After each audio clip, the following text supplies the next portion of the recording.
충치 치료 관련돼서 이번에는 조금 질문들 좀 잘 모아봤습니다. 제일 좋은 거는 6개월에 한 번씩 정기검진이지만 그게 아니라면 아플 때 가면 늦고 언제 병원 가야 돼요? 일반 분들이 거울에서 이렇게 눈으로 봤을 때 알기는 쉽지 않습니다. 까만 게 보여서 왔어요 하고 오신 분들 중에 상당수는 이제 어릴 때 했던 아말감으로 치료됐던 부분들을 이제 충치로 오해를 하시고 오시는 경우들도 많아요. 네. 최소한 6개월 정도에 한 번은 아프지 않아도 치과에 가셔서 뭐 이제 좀 검사를 받아보는 걸 권유를 드리고 아플 때 오면 이미 늦은 경우가 대부분이고요. 네. 기본적으로 신경치료를 피할 수 없는 상황이거나 심하면 발치까지 해야 될 상황이 직면해서 이제 오시는 경우들도 많은데 찬물, 뜨거운 물 마실 때 유독 어느 한 곳이 좀 이제 좀 불편하다 아니면 뭐 씹을 때 유독 한 치아가 아프다던가 뭐 그런 증상이 뭐 좀 2주 이상 계속 지속이 되거나 아니면은 점점 더 증상이 심해지거나 뭐 그러면은 이제 한번 치과를 방문하시는 거를 추천을 드립니다. 충치 치료할 때 들어가는 충전제라고 하나요? 아까 아말감 얘기해 주셨는데 종류가 엄청 많잖아요. 좀 특징이라던가 아니면 좀 이런 경우에 이런 거 선택해라 이렇게 정보를 좀 구하고 싶은데. 치아색이냐 아니냐 이 정도로만 생각을 하시고. 치아색 아닌 거는 뭐 있지? 금. 금이 있죠. 금은 왜 하는 거예요? 가공하기에 굉장히 좋은 금속이에요. 아주 세밀한 부분까지 표현을 할 수가 있고 또 이제 안정성이 입증이 된 그런 원소이기 때문에 금을 많이 사용했는데 아무래도 유일한 단점이라고 하면은 치아색이 아닌 거. 어디다 뭐 앞니에다가 할 수도 없고. 치아색인데 급여 적용이 되는 충전제가 있어요? 씌우거나 뭐 이런 부분은 아니고 떼우는 부분에 한정해서 말씀을 드리면은 이제 GI라는 재료가 있는데 글래스 아이노모어? 네, 맞습니다. 찾아오셨군요. 네. 뿌듯하네요. 이 재료만 급여 적용이 되고 그리고 아말감도 물론 급여가 되기는 하지만 요즘도 아말감 해요? 요즘은 안 하는 추세입니다. 수은 있다는 그 맞아요? 성분 때문에 안 하는 추세고 보통들은 레진을 권유를 많이 받으실 거예요. 왜냐면은 색깔도 좀 더 치아랑 잘 어우러지고 강도도 GI보다는 센 편이거든요. 근데 뭐 피치 못할 사정으로 뭐 이제 뭐 레진을 할 부분에 GI를 적용하시는 분들이 있기는 한데 그런 정도는 이제 선택권을 드릴 수는 있기는 합니다. 비용 차이가 많이 나나요? 네, 뭐 좀 나기는 하죠. 신경치료는 선생님 이 일을 많이 썩었을 때 하게 되는 건가요? 치아라는 게 그냥 입안에 있는 단단한 돌덩이 이런 게 아니라 살아있는 조직이에요.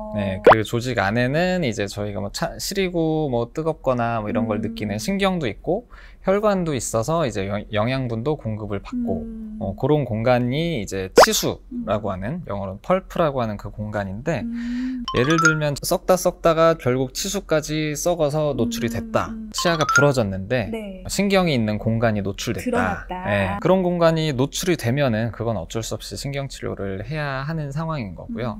근데 한 요 정도까지 충치가 있어요. 근데 노출은 안 돼서 일단은 저희가 충전제로 떼어봤는데 느끼는 정도가 다르다 보니까 만약 나는 이대로 너무 불편해요 라고 하면은 신경치료를 해서 그 불편을 안 느끼게 하는 게 최선의 방법이니까 그렇게 불가피한 경우도 있죠. 물론 신경치료를 하면은 기대 수명이 약간 줄어들기는 해요. 그리고 좀 약해지기도 하고 푸석푸석해지고.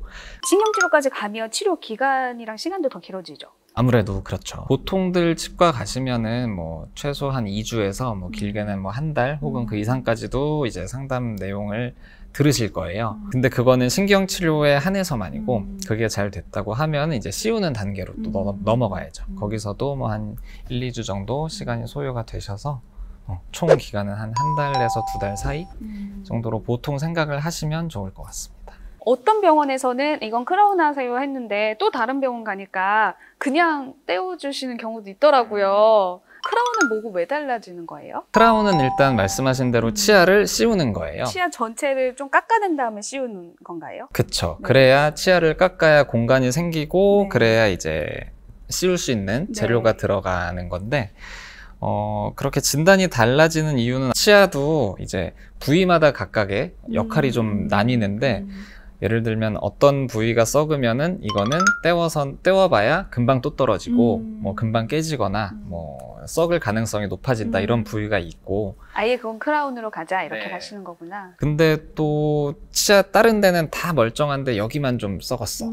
그러면은 이 치아는 씌우기가 좀 아깝다 이런 게 경계선상에 있는 경우들이 좀 있어요. 그래서 어떤 분은 어차피 탈날 거 씌우자라는 진단을 내리실 수가 있는 거고 뭐 어떤 분들 같은 경우는 좀 아까우니까 그냥 좀 부작용이 언제 나타날진 모르지만 일단은 떼어보자 뭐 이런 진단이 나올 수도 있는 거죠. 크라운은 그 비급여예요 다? 네, 크라운은 급여되는 항목이 없습니다. 한 번 크라운 하면 계속 가는 거예요? 크라운이라는 게 치아를 깎아서 저희 어떤 치과 재료가 덮는 거기 때문에 네네네. 그 눈에는 보이지 않는 미세한 틈으로 세균들이 이제 들어갈 가능성이 있어요. 근데 그렇게 구강 건강을 신경을 안 쓰시게 되면은 그 틈으로 점점 더 세균들이 들어가서 뭐 안에 있는 치아들을 갉아먹고 2차적인 문제를 일으킬 수도 있기 때문에 씌웠으니까 이거는 이제 아무 문제 없을 거야가 아니라 씌웠으니까 더 관리를 잘하자라는 식으로 생각을 좀 해보시는 게 어떨까 해요. 그리고 마무리로 충치 그래도 이렇게 관리하시는 게 기본적으로 좋아요. 이렇게 일반적인 조언 하나만 해주시면 좋을 것 같아요. 양치질 잘하는 방법밖에는 없죠. 치실 잘 사용해 주시고 치간 칫솔이나 모든 방법을 총동원해서 내가 할 수 있는 한은 충치가 생기지 않도록 노력을 한다. 네, 어차피 그래도 생길 충치는 생길 수밖에 없기 때문에 최고의 결과를 낼 수는 없겠지만 최선의 노력이라도 하면은 좋을 것 같습니다. 자, 지금까지 여러분들 충치 치료 관련된 내용 한번 살펴봤습니다. 자, 스케일링은 그러면 1년에 딱 한 번만 받으면 될까요? 스케일링 하는데 마취하고 진행하시는 분들도 계세요. 치아의 색이 변한다라는 거는 콜라, 뭐 커피, 녹차, 콜라, 커피. 또 카레. 카레요? 네, 왜?